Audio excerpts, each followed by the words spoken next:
Hello friends and my dear students, I am Dr. Shalini Shukla and today is April 23rd, 2020 Thursday. So let's start with business standard analysis of today's newspaper. This analysis is suitable for business and management student, GRF aspirants, banking job aspirants, civil services aspirants, faculties and teachers of different disciplines. In today's discussion, we are going to cover these articles. So let's start with article number 1. Jio connects with Facebook for $5.7 billion equity deal.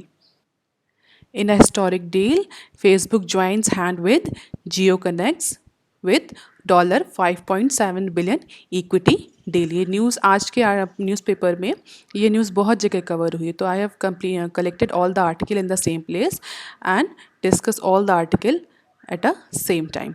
क्या है ये news? Facebook and Reliance Jio hits the headline early Wednesday morning in a break from the daily lockdown news. जैसा कि हम सभी जान रहे हैं, इस समय लॉकडाउन की न्यूज़ आ रही है. मैक्सिमम जो कंपनीज़ हैं या जो इंडस्ट्रीज़ हैं वो स्लो डाउन या लॉकडाउन में चल रही हैं और इसकी वजह से बहुत सारी कंपनीज़ जो हैं वो अपने लो वैल्यूएशन की कैटेगरी पर हैं, लो वैल्यूएशन पे हैं, लो परफॉर्मेंस पे हैं.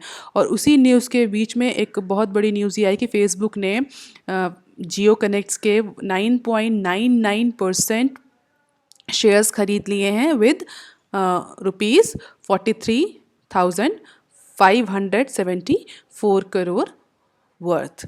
ठीक है.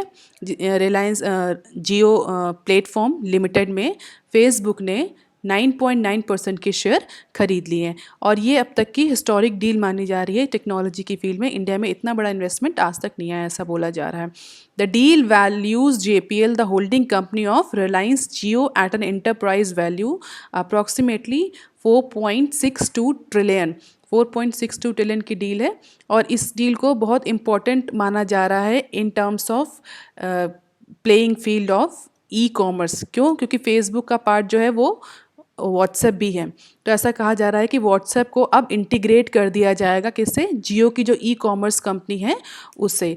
इन सम रीसेंट रेगुलेटरी डेवलपमेंट में have precipitated the Facebook Jio deal going forward. This may increasingly prompt foreign e-commerce operations to consider setting up base in India. और इस डील के बाद बहुत सारे ऐसे फॉरेन ई कॉमर्स जो कंपनीज़ हैं वो भी अपना इन्वेस्टमेंट इंडिया में ला सकती हैं इस डील को देखते हुए. ये डील जो है वो बहुत इंपॉर्टेंट इसलिए भी बोली जा रही है क्योंकि फेसबुक और WhatsApp is highly used application in India. और अगर वो एक जियो जैसी कंपनी के नेटवर्क से जुड़ जाते हैं तो ये आने वाले टाइम में ई कॉमर्स कंपनी इंडस्ट्री में और मैसेंजर इंडस्ट्री में एक डिस्ट्रप्शन ला देगी. जैसे कि जियो की एंट्री जब टेलीकम्युनिकेशन में हुई थी तो उसकी वजह से बहुत सारे चेंजेस हुए.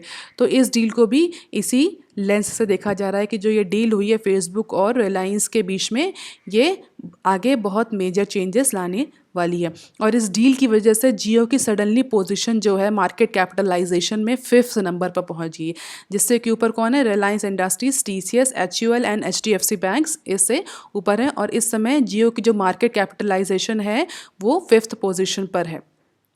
Facebook $5.17 billion investment in Reliance Jio platform is being viewed as a powerful alliance to take in big with Amazon, Flipkart and Google in e-commerce and payment space. जैसा कि हम सब जानते हैं कि WhatsApp का ना जो सब्सक्राइबर बेस है वो बहुत ज़्यादा है. तो अब ये जो डील हुई है Facebook और जियो के बीच में ये Amazon, Flipkart और Google को कंपटीशन देगी ई कॉमर्स की फील्ड में एंड पेमेंट स्पेस की फील्ड में. ठीक है. अमेज़ॉन, फ्लिपकार्ट और गूगल पे जैसे हमारा चलता है वो सब इस समय बहुत प्रोमिनेंट यूज़र है उसके. और ये जो अलायंस हुआ है फेसबुक और जियो के बीच में, अब ये ई कॉमर्स की फील्ड में भी काम करेगा और पेमेंट स्पेस की फील्ड में भी काम करेगा. जैसे कि जितने भी व्हाट्सएप के यूज़र्स हैं, फेसबुक के यूज़र्स हैं, नाउ दे विल यूज़ और they will be able to use WhatsApp as a payment mode और e-commerce mode for buying different commodities. तो इसकी वजह से सडनली जो जियो के जो मार्केट कैपिटलाइजेशन है वो रेज हुआ, मार्केट में पॉजिटिव सेंटिमेंट्स डेवलप हुए. Jio more valuable than rest of the RIL. और ये भी कहा जा रहा है कि इस समय जो रिलायंस की जितनी भी कंपनीज है रिलायंस इंडस्ट्रीज़ की, उसमें जियो जो है वो सबसे ज़्यादा वैल्यूएबल होकर है. जितने वो पेट्रोलियम हो, चाहे वो रिफाइनरी हो, चाहे वो रिटेल हो, उन सारी कंपनीज़ में जियो जो है वो सबसे वैल्यूएबल कंपनी बन के उभरी है। Reliance industries deal with Facebook to sell 9.9% in Jio platform has to message for the oil to telecom major shareholder. सबके लिए बहुत ही इंपॉर्टेंट मैसेज है और it is one of the key platform इस जो इसको बोला जा रहा है, जो कि आगे यूज़ होगा मैसेंजर के लिए भी, पेमेंट के लिए भी, ई कॉमर्स के लिए भी। तो this deal is going to disturb और change the level field again. और इसके जो सबसे ज़्यादा कॉम्पिटिटर्स जिसकी वजह से ये डील हुई है, Amazon, Google, Flipkart is has to now abide by the market changes. ठीक है, अब उन्हें कोई ऐसी डील लानी पड़ेगी, उन्हें टफ कंपटीशन फेस करना पड़ेगा जियो और फेसबुक के इंटीग्रेशन से। स्टूडेंट जब भी इस तरह का इंटीग्रेशन मार्केट में होता है तो इसके कुछ पॉजिटिव पॉइंट्स होते हैं, कुछ नेगेटिव पॉइंट्स होते हैं, तो उसको हम अभी आगे डिस्कस करते हैं। अभी देख लेते हैं कुछ glimpse of other news. Debt reduction plans in August 2019 Reliance industry chairman Mukesh Ambani said he wanted to make RIL a zero debt company in 18 month. और उसी प्लान के तहत ये फेसबुक से इसका इंटीग्रेशन हुआ है और फेसबुक ने 9.9% के शेयर खरीदे हैं। अब आने वाले टाइम में ऐसा कहा जा रहा है कि 2021 तक, फाइनेंशियल ईयर 2021 तक रिलायंस इंडस्ट्रीज जो होगी वह बिल्कुल ज़ीरो डेट कंपनी हो जाएगी। और deal to drive investors confidence in telecom space. और इस डील ने ये जो डील हुई है फेसबुक और टेलीकॉम के बीच में, जियो के बीच में, ये जियो के टेलीकॉम बिजनेस को भी फ़ायदा देने वाली है। उसमें भी ये जो इन्वेस्टर्स हैं उनको उनके कॉन्फिडेंस को बूस्ट करेगा, क्योंकि फेसबुक भी बहुत बड़ी कंपनी है जिसकी वजह से उसके शेयर्स भी अप होंगे। और जो टेलीकॉम के जो यूज़र्स हैं या टेलीकॉम इंडस्ट्री है उसमें भी जियो को बहुत ज़्यादा फ़ायदा होने वाला है फेसबुक के इंटीग्रेशन से। अब यहाँ देखते हैं कि एक्चुअली होता क्या है कि जब बड़े बड़े जो चेंजेस होते हैं, अगर आपने बहुत रिसेंट टाइम में देखा हो तो टेलीकॉम इंडस्ट्री जब थी, जब टेलीकॉम इंडस्ट्री में जब जियो नहीं था, तो अगर आप देखें तो बहुत जो टैरिफ रेट से बहुत हाई हुआ करते थे। ठीक है, जो लिमिट थी डेटा की वो बहुत ज़्यादा हुआ करती थी कि भाई कम डेटा मिलता था, हाई टैरिफ रेट से मल्टी प्लेयर सेगमेंट था टेलीकॉम। लेकिन जैसे ही जियो ने एंट्री करी, ये मल्टी प्लेयर इंडस्ट्री जो हो गई वो फ्यू इंपॉर्टेंट प्लेयर से डोमिनेट हो गई और बहुत सारे ऐसे प्लेयर्स जिनके पास बहुत ज़्यादा कैश नहीं था, जो बड़े बड़े इन्वेस्टर्स, जो बड़े बड़े इन्वेस्टमेंट्स नहीं थे, छोटी छोटी कंपनीज थी, उनका सर्वाइवल बहुत प्रॉब्लमेटिक हो गया और वो मार्केट से आउट हो गई। ठीक है, तो हुआ क्या, अब इस समय अगर आप देखें टेलीकम्युनिकेशन इंडस्ट्री को तो वो 2 और 3 प्लेयर से ही डोमिनेंट है, जिसमें एक जियो है और एयरटेल है और वोडाफोन है या BSNL, जिसमें से BSNL और वोडाफोन की भी जो कंडीशन हम जिसे कह सकते हैं वो बहुत ज़्यादा अच्छी नहीं है। तो 2 ही डोमिनेंट प्लेयर रह गए हैं बेसिकली टेलीकम्युनिकेशन इंडस्ट्री में, जियो और एयरटेल। तो अब इस तरह का डिस्ट्रप्शन जो है वो हमें हो सकता है पेमेंट या ई कॉमर्स कंपनीज में या इंडस्ट्री में भी देखने को मिले। तो जब भी इस तरह के बड़े बड़े इंटीग्रेशंस, ये जॉइंट वेंचर्स या मर्जर एक्विजिशंस होते हैं तो उस पर्टिकुलर इंडस्ट्री में बहुत सारे चेंजेस होते हैं। कुछ चेंजेस पॉजिटिव होते हैं, कुछ चेंजेस नेगेटिव होते हैं। अगर हम पॉजिटिव चेंजेस की बात करें तो जब इस तरह के बड़े बड़े इंटीग्रेशन, जॉइंट मर्जर एक्विजिशंस होते हैं तो अल्टीमेट जो कंज्यूमर होता है उसको बहुत ज़्यादा फ़ायदा होता है शॉर्ट टर्म में। शॉर्ट टर्म में कैसा फ़ायदा होता है, इमेजिन करिए, आप सोचिए कि जब टेलीकम्युनिकेशन इंडस्ट्री में जियो ने था, जब वो मल्टीप्लेयर कंपनी इंडस्ट्री थी, तो वहाँ पर टैरिफ रेट्स कितने हाई होते थे। जैसे ही जियो की एंट्री हुई टेलीकम्युनिकेशन इंडस्ट्री में, जो ड्रास्टिक चेंज है, उसके बाद आज के टाइम में जो टैरिफ रेट्स हैं वो बहुत कम है। तो जब इस तरह के बड़े बड़े इंटीग्रेशंस होते हैं तो कंपटीशन बहुत इंटेंस हो जाता है और जब कंपटीशन इंटेंस होता है तो उसका जो फ़ायदा अल्टीमेट कंज्यूमर को मिलता है। ठीक है, तो हो सकता है आने वाले टाइम में आप बहुत ज़्यादा जो डील्स हैं, प्रॉफिट्स हैं या बोलते हैं इंसेंटिव्स आप देखेंगे ई कॉमर्स में, कंपटीशन बढ़ेगा फ्लिपकार्ट, अमेजॉन और फेसबुक के बीच में। तो बहुत सारे आप प्राइस इंसेंटिव्स भी देखेंगे, बहुत सारे डील्स देखेंगे, प्रमोशंस देखेंगे जो आपको आने में, जो इवेंचुअली अल्टीमेट कंज्यूमर को बेनिफिट करेंगे। इसका दूसरा फ़ायदा अगर आप देखें तो ये है कि एफिशिएंसी मार्केट में बढ़ती है। बड़ी बड़ी कंपनीज जब इंटीग्रेट होती है तो मार्केट में रिसोर्सेज यूटिलाइजेशन की या बिजनेस में रिसोर्स यूटिलाइजेशन की एफिशिएंसी बढ़ती है। ठीक है, रिसोर्स यूटिलाइजेशन बढ़ता है, एम्प्लॉयमेंट बढ़ता है, उसका अदर आस्पेक्ट है। अब बात करते हैं इसी बड़े बड़े जॉइंट वेंचर्स के निगेटिव आस्पेक्ट्स क्या हैं। निगेटिव आस्पेक्ट्स क्या हैं, इस तरह के बड़े बड़े इंटीग्रेशन से जो इंडस्ट्री होती है उसमें एग्जिट और एंट्री बैरियर बहुत हाई हो जाते हैं। अगर आप कोई छोटा जो कंपनी या कोई स्टार्टअप एंट्री करना चाहेगा इस सेगमेंट्स में तो इट विल बिकम हाईली, मतलब बोलते हैं actually impossible to enter into e commerce और एनी अदर बिजनेस। तो किसी भी कंट्री के स्टार्टअप इकोसिस्टम के लिए इस तरह के जो जॉइंट वेंचर्स या इस तरह की जो डील्स होती हैं नेगेटिव इम्पैक्ट डालती है, क्योंकि एग्जिट और एंट्री बैरियर्स बहुत ज़्यादा बढ़ जाते हैं। छोटी छोटी कंपनीज को पनपने का या उनको ग्रो करने का चांस ही नहीं मिलता है। ठीक है। और दूसरी चीज़, बड़ी बड़ी कंपनीज जब मार्केट में हाथ मिला लेती हैं तो ये मार्केट में एक तरह की मोनोपोली क्रिएट करती हैं, तो जिसका इस मोनोपोली का शॉर्ट टर्म में तो कंज्यूमर को बेनिफिट रहता है जब तक कि मार्केट में प्लेयर्स, बहुत सारे प्लेयर्स सर्वाइव करते हैं, और धीरे धीरे जो बड़ी कंपनी होती है छोटे छोटे प्लेयर्स को आउट करती है, और जैसे ही इसकी डोमिनेंस बढ़ जाती है, मोनोपोली हो जाती है मार्केट में, it start dictating the prices and manipulating the prices and changing the prices and dictating the policy norms और industry norms as per their own benefit, as per their own profit. तो उसके according फिर long term में consumer को नुकसान हो सकता है, होने के चांसेस हो सकते हैं अगर कोई रेगुलेटरी इन्वायरमेंट सही से ना इस चीज़ को मॉनिटर करे। ठीक है। तो जब इनकी मोनोपोली बढ़ जाएगी तो ये प्राइस डिक्टेशन करने लगेंगे, पॉलिसी डिक्टेशन करने लगेंगे, इंडस्ट्री को अपने अकॉर्डिंग मॉडिफाई कर लेंगे, गवर्नमेंट में प्रेशर होगा कि किसी भी सोशलिस्टिक पॉलिसी को गवर्नमेंट बहुत जल्दी इंप्लीमेंट ना कर पाए, तो इस तरह के प्रेशर गवर्नमेंट में बढ़ते हैं। तो ये जो बड़े बड़े इंटीग्रेशन होते हैं ये अच्छे भी होते हैं और बुरे भी होते हैं, डिपेंड ये करता है कि कंट्री के रेगुलेटरी इन्वायरमेंट ने इसको कैसे मैनेज किया है। तो इंडिया के केस में ये फेसबुक और जियो का इंटीग्रेशन क्या होगा, ऐसे कितने पॉजिटिव इम्पैक्ट होंगे, कितने निगेटिव इम्पैक्ट होंगे, ये आगे आने वाले फ्यूचर कोर्स ऑफ टाइम में पता चलेगा। अब देख लेते हैं article number 2, up to 7 year jail terms for attacking the covid health care workers. जैसा कि हम न्यूज़ में बहुत टाइम से देख रहे हैं कि जो कोविड-19 के पेशेंट्स हैं उनको ट्रीट करने वाले जो हेल्थ केयर वर्कर्स हैं या ऐसे डॉक्टर्स जो कोविड-19 के पेशेंट्स को ट्रीट कर रहे हैं, उनके ट्रीटमेंट में इन्वॉल्व हैं, उनके साथ सोशल डिस्क्रिमिनेशन हो रहा है, उनके ऊपर अटैक्स हो रहे हैं मॉब के द्वारा, या जहाँ पर वो जा रहे हैं पेशेंट्स को लेने तो मॉब उन पर अटैक कर रही है, वहाँ के लोकलाइट्स उन पर पत्थर फेंकर अटैक कर रहे हैं। तो इसी चीज़ों से बचने के लिए यूनियन कैबिनेट ने वेडनेसडे को एक ऑर्डिनेंस इन्वोक किया है अंडर एपिडेमिक डिजीज एक्ट 1897 में। एक ऑर्डिनेंस प्रेसिडेंट्स ने इन्वोक किया। उस ऑर्डिनेंस में ये कहा गया है कि अगर किसी ऐसे इंडिविजुअल को पाया गया किसी भी तरह के वायलेंस में इन्वॉल्व या किसी भी ऐसी एक्टिविटी में जिसमें उसने हेल्थ केयर वर्कर्स पर अटैक किया है, उनका ह्यूमिलिएशन किया है या उनको किसी भी तरह की इंजरी दी है या असॉल्ट किया है, तो इस तरह के केसेस में जो जेल टर्म्स है वो 7 साल की उनको सज़ा हो सकती है, 5 लाख तक का फाइन दिया जाएगा अगर इस तरह के किसी भी केस में कोई भी इंडिविजुअल इन्वॉल्व पाया गया। ऑर्डिनेंस है स्टूडेंट, ये याद रखेंगे ordinance. Under Indian constitution article number 123 president have a special power to invoke article if any of the session of the parliament is not in work. ठीक है। अगर राज्यसभा और लोकसभा में कोई भी एक सेशन, कोई भी एक सदन सेशन में नहीं है तो प्रेसिडेंट अपने इस आर्टिकल 123 में जो उसको पावर मिली है उस पावर के तहत ऑर्डिनेंस इन्वोक कर सकता है और 6 महीने के लिए कुछ स्पेशल रूल्स को इन्वोक किया जा सकता है, अप्लाई किया जा सकता है। इन रूल्स की जो मैक्सिमम वैलिडिटी होती है वो सिर्फ 6 मंथ की होती है। अगर 6 महीने से पहले पार्लियामेंट जो होता है या जो सेशन में आ जाती है तो उसको या तो पास करना होता है या तो रिपील कर लेना होता है। ठीक है।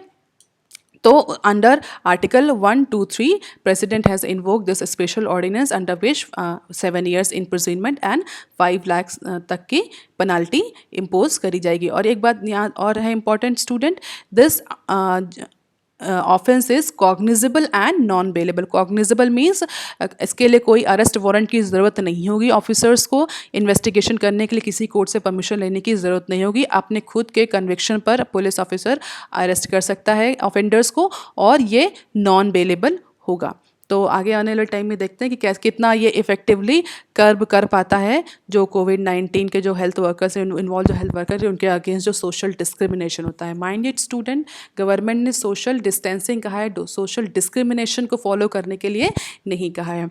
और इसमें 2 क्लॉज हैं बेसिकली। अगर जो ऑफेंडर है वो माइन्यूट ऑफेंस में इन्वॉल्व होता है या उससे जो हेल्थ केयर पेशेंट्स हैं उनको छोटा नुकसान होता है या किसी ह्यूमिलेशन होता है तो उनको 5 साल तक की जेल और 2 लाख तक का फाइन देना होगा। लेकिन अगर एक ग्रेव इंजरी होती है या उसमें हेल्थ केयर वर्कर की जान जा सकती है या ऐसा कोई इंजरी होती है, बड़ी इंजरी, उसके तहत फिर 7 साल की जेल और 5 लाख तक का फाइन इन्वोक किया गया है। In case property of the health worker including ambulance are damaged, the attacker will have to pay twice the market price of such assets। और अगर किसी भी हेल्थ केयर वर्कर की पर्सनल प्रॉपर्टी या उसकी एम्बुलेंस को भी कोई डिस्टर्बेंस या डैमेज होता है तो उस केस में अटैकर्स को उसके डबल प्राइस, मार्केट के डबल प्राइस के अकॉर्डिंग पेनाल्टी देनी पड़े। कुछ टाइम से हम देख रहे हैं गवर्नमेंट ने जो पर्सनल प्रॉपर्टी को कन्फिस्केट करना शुरू कर दिया है in order to fulfil the damage caused by that individual during any riot. तो इसके लिए भी गवर्नमेंट ने कहा है। और सबसे इम्पॉर्टेंट चीज़ जो इसमें डाली गई है वो ये है कि 30 दिन के अंदर, 30 दिन से लेकर 1 साल के अंदर ये इसकी इन्वेस्टिगेशन, इस सारे ऑफेंसेस की या क्राइम की इन्वेस्टिगेशन कंप्लीट हो जानी चाहिए। क्यों? क्योंकि a justice delayed a justice denied. तो इस चीज़ को ध्यान में रखते हुए ये भी इसमें अमेंडमेंट में ये भी है कि 30 दिन से लेकर 1 साल के भीतर या अंदर इस तरह की इन्वेस्टिगेशन पूरी होनी चाहिए और डिसीजन आ जाना चाहिए। इससे ज़्यादा टाइम नहीं लगना चाहिए इस तरह के ऑफेंसेस में डिसीजन देने के लिए। अब देखते हैं article number 3, only negligent employers to be charge for corona virus cases. जैसा कि हम सभी जानते हैं कि 20 अप्रैल से कुछ इकोनॉमिक एक्टिविटीज़ या कुछ इंडस्ट्रियल एक्टिविटीज़ को एग्जाम कर दिया गया लॉकडाउन से, और उनको चलाने की परमिशन दे दी गई अंडर सर्टेन गाइडलाइंस। उस गाइडलाइंस में कुछ की पॉइंट्स ऐसे थे जिसको लेकर के जो एम्प्लॉयर्स थे उनको कंसर्न था, और वो कंसर्न लेकर के वो होम मिनिस्ट्री के पास गए, जहाँ पर होम मिनिस्ट्री ने उन सारी गाइडलाइंस पे कुछ क्लैरिफिकेशन दिया है।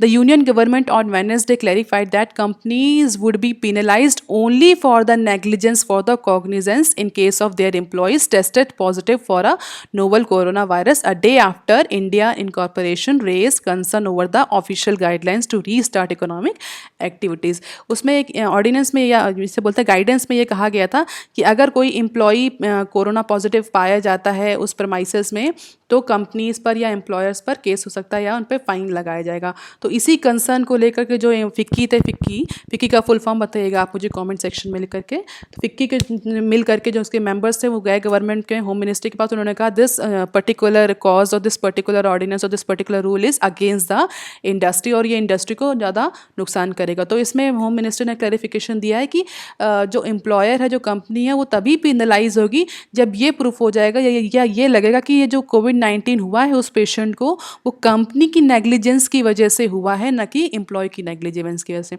अगर ये प्रूफ हो जाता है कि कंपनी ने ऐसे एडिक्वेट मेजर्स नहीं लिए थे in order to curb the spread of COVID-19 in the premises, then only company will be penalized, otherwise there will be no penalization। तो इस चीज़ में क्लैरिफिकेशन दिया है होम मिनिस्ट्री ने इंडस्ट्री फिकी के जो मेंबर्स थे उनको वीडियो कॉन्फ्रेंसिंग के तहत। ओके, अब देखते हैं article number 4, Indian crude oil prices fall down to record low. जैसे कल हमने 22 अप्रैल के डिस्कशन में ये डिस्कस किया था कि अमेरिका में ब्रेंट ऑयल और जो क्रूड ऑयल है उसके प्राइस सडनली निगेटिव चले गए, निगेटिव प्राइसिंग हो गई है, जिसकी वजह से जो रिफाइनरी या जो कंपनीज़ हैं वो कस्टमर को पे कर रही हैं उनसे खरीदने के लिए, ऑयल से खरीदने के लिए। तो हमने ये भी डिस्कस किया था कि इसका श्योरली इम्पैक्ट इंडिया पर पड़ेगा, और वो इम्पैक्ट देखने को मिल गया। आज बिजनेस स्टैंडर्ड ने न्यूज़ में कवर किया। Following the global oil trajectory, the benchmark Indian crude oil prices drop to the record low of $16.38 a barrel, $38 barrel. ठीक है,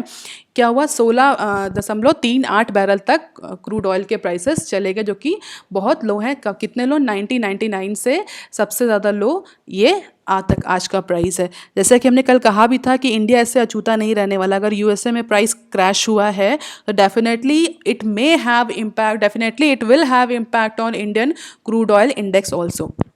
ब्रेंट क्रूड ऑयल जो था वो 15.98 पर बैरल पहुंच गया है, और जो WTI था वो 13.69 $पर बैरल पहुंच गया है। आप मुझे कमेंट सेक्शन में लिखकर बताएंगे कि ये जो ब्रेंट क्रूड ऑयल प्राइसेस है और जो ये West Texas intermediate crude oil prices है, इन दोनों में डिफरेंस क्या है।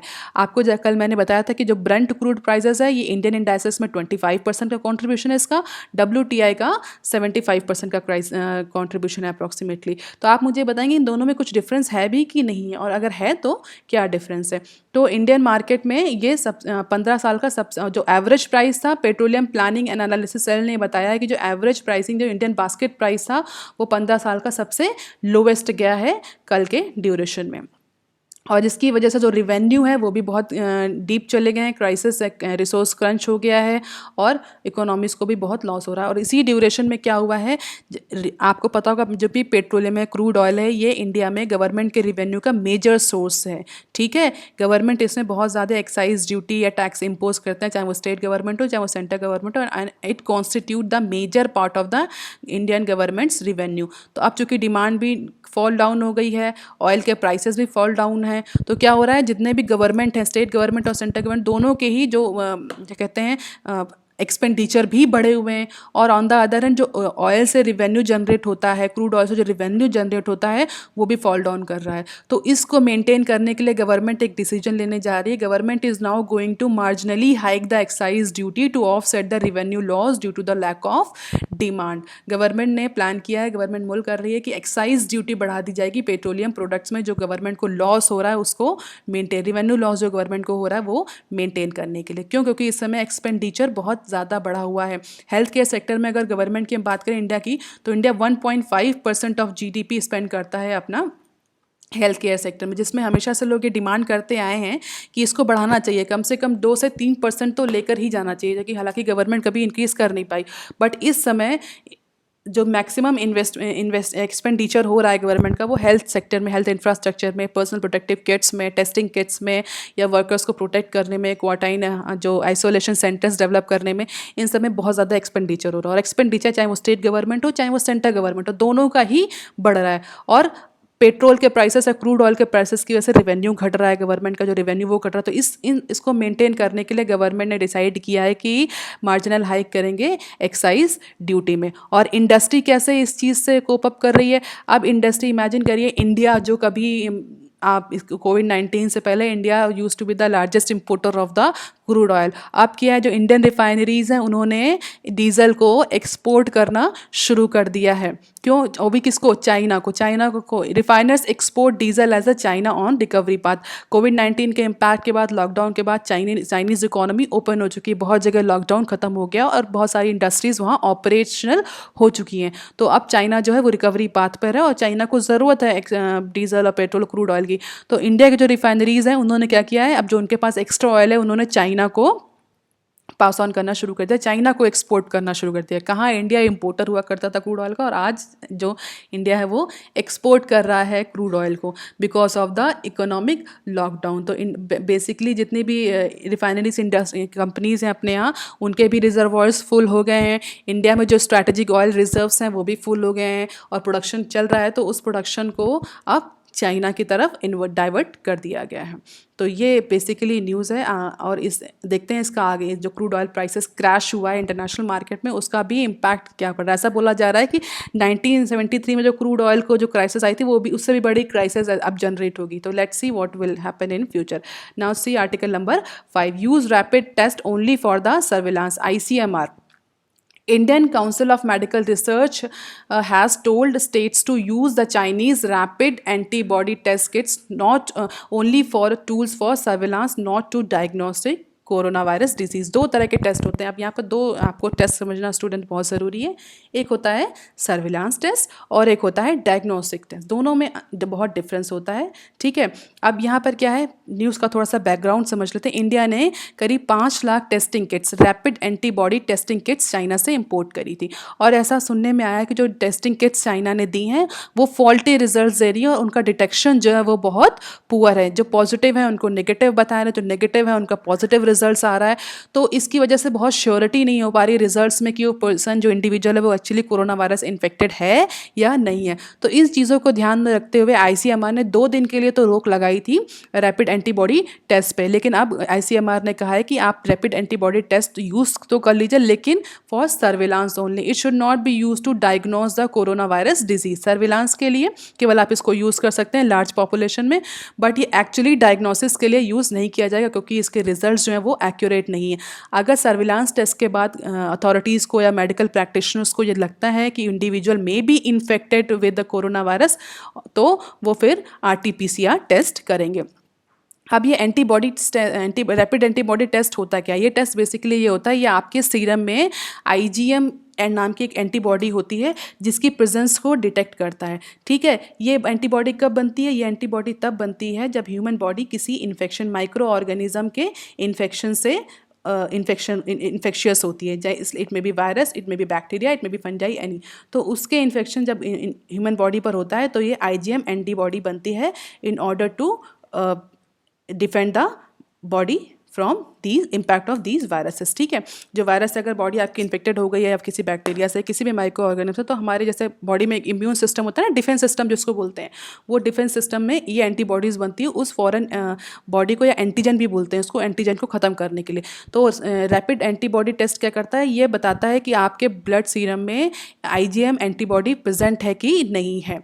अगर प्रेजेंट है तो इसका सीधा इंडिकेशन ये होता है कि बॉडी अभी रिसेंटली किसी इन्फेक्शस वायरस या बैक्टीरिया या फंजाई से इन्फेक्ट हुई है, तो हो सकता है कि वो कोरोना हो। हालांकि कन्फर्मेटरी, जो साइंस के स्टूडेंट हैं वो ये जानते होंगे कि प्रिलिमिनरी टेस्ट होता है और एक कन्फर्मेटरी टेस्ट होता है। तो जो रैपिड एंटीबॉडी टेस्टिंग है वो प्रिलिमिनरी टेस्ट है, और RT-PCR है वो कन्फर्मेटरी टेस्ट के लिए यूज़ किया जाता है। तो अगर आपके रैपिड एंटीबॉडी में आपकी पॉजिटिव आई है, तो there may be the chances कि आप में कोविड-19 पेशेंट पॉजिटिव हो सकता है, वायरस हो सकता है, तो उसके लिए फिर आपको RT-PCR करना पड़ेगा।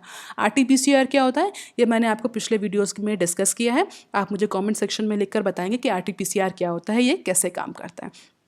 तो इन चीज़ों को ध्यान में रखते हुए जो ICMR है उसने स्टेट्स को डायरेक्शन दिए हैं कि आप सिर्फ सर्विलांस के लिए ही जो रैपिड एंटीबॉडी टेस्ट किट्स हैं उनको यूज़ कर सकते हैं। कन्फर्मेशन टेस्ट के लिए आपको RT-PCR के लिए ही जाना पड़ेगा। होता क्या है, जो रैपिड एंटीबॉडी टेस्ट है इसके रिजल्ट 2-3 घंटे में आ जाते हैं। ठीक है, वहीं जो RT-PCR है उसके रिजल्ट टाइम लेता है, 2 से 3 दिन तक का लेता है। इसीलिए जो स्टेट गवर्नमेंट है वो सोच रही थी कि ये ऐसे टेस्ट किट्स आए हैं जिससे वो कोरोना इन्फेक्शन को जाँच कर पाएंगी, तो लेकिन ऐसा हुआ नहीं। इसीलिए ICMR ने कहा है कि नहीं, इनके क्योंकि रिजल्ट्स ऑथेंटिक नहीं है, पुअर डिटेक्शन है, फॉल्टी रिजल्ट्स आ रहे हैं, तो अब सिर्फ सर्विलांस के लिए यूज़ करिए। अगर इसके बाद एंटीबॉडी में, अगर रैपिड एंटीबॉडी टेस्ट में अगर जो पेशेंट से इंडिविजुअल है वो पॉजिटिव आता है, तो उनको आप RT-PCR के लिए भेजेंगे कन्फर्मेटरी टेस्ट के लिए। ठीक है, और चाइनीज़ से जो आई जो टेस्ट किट है उसको बहुत सारे कंट्रीज ये कह रहे हैं कि that is not giving the authentic result. China का टेक क्या है, चाइना का टेक है इसमें ये कि वो आपकी इन्वायरमेंटल कंडीशंस की वजह से रिजल्ट्स में वेरिएशन आ रहे हैं। अब जो भी रीज़न हो उसको ICMR ने टैकल किया, और ICMR ने स्टेट्स को ये भी डायरेक्शंस दिए हैं कि जितने जहाँ जहाँ आप ये रैपिड एंटीबॉडी टेस्ट यूज़ करेंगे उसका डेटा प्रॉपरली कलेक्ट होना चाहिए, ताकि उसके एक्यूरेसी पर, रिलायबिलिटी पर और वैलिडिटी पर रिसर्च करके पता किया जा सके कितने एक्चुअली में रिलायबल हैं वो antibody test kits. ICMR shall keep advising states on regular basis. States have also been advised to follow the prescribed protocols for these tests and use it for the purpose for which they are meant.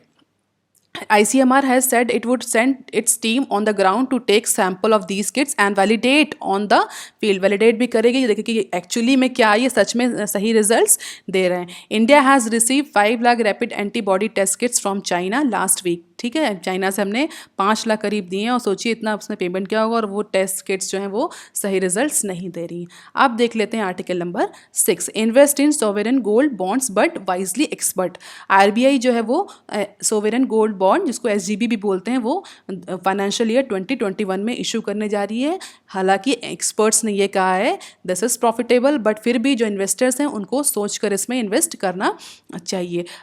What क्या होते हैं sovereign gold bond, ये देख लेते हैं। SGB are the government securities dominated in grams of gold. ठीक है, gold के एवज में ये सोवरेन गोल्ड बॉन्ड इशू किया जाता है गवर्नमेंट, और गवर्नमेंट के बिहाफ पर कौन इशू करता है, गवर्नमेंट के बिहाफ पर ये Reserve Bank of India issue करता है।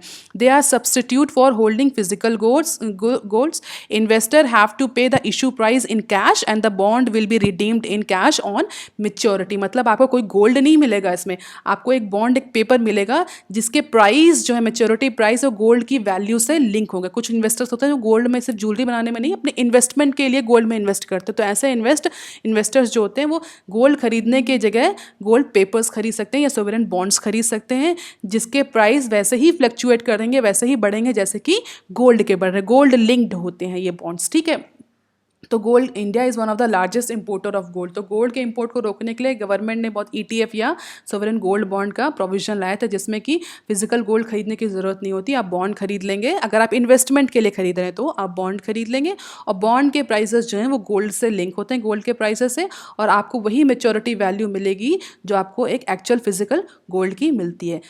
गोल्ड बॉन्ड से कुछ एडवांटेज होते हैं सॉवरेन गोल्ड बॉन्ड्स के, एसजीबी भी बोलते हैं इनको। The advantage are plenty, these are hassle free, no purity check are required, making charges is not consideration and locker charges are also not consideration. ऐसा नहीं कि आपको पहले देखना पड़ेगा कि 18 कैरेट का है, 20 कैरेट का, ऐसा कोई प्योरिटी चेक आप बॉन्ड्स में करने की ज़रूरत नहीं है, कोई मेकिंग चार्जेस देने की ज़रूरत नहीं जो जनरली आप ज्वेलरीज पर देते हैं, ठीक है। और लॉकर्स चार्जेस जिसको स्टोर करने के लिए भी आपको, उसकी सेफ्टी के लिए भी आपको अरेंजमेंट करना पड़े, ऐसा भी एसजीबी के साथ नहीं है। तो इनके कुछ अपने पॉजिटिव बेनिफिट्स हैं। और एक सबसे बड़ा बेनिफिट जो होता है, these bonds are tax efficient, you can also avoid capital gains tax during redemptions in case of gold price is higher. अगर गोल्ड प्राइस बढ़े हुए हैं तो आपको कैपिटल गेन टैक्स का भी एग्जम्पशन मिलता है। तो इसलिए भी जो इन्वेस्टर्स हैं वो गोल्ड बॉन्ड में डील कर सकते हैं। बट एक्सपर्ट्स ने यह कहा है कि as per the current economic situation आपको प्रॉपर प्रिकॉशंस लेने के बाद या सोच समझ के लेने के बाद ही गोल्ड बॉन्ड्स खरीदना चाहिए। और गोल्ड बॉन्ड्स का स्टॉक मार्केट में भी ट्रेडिंग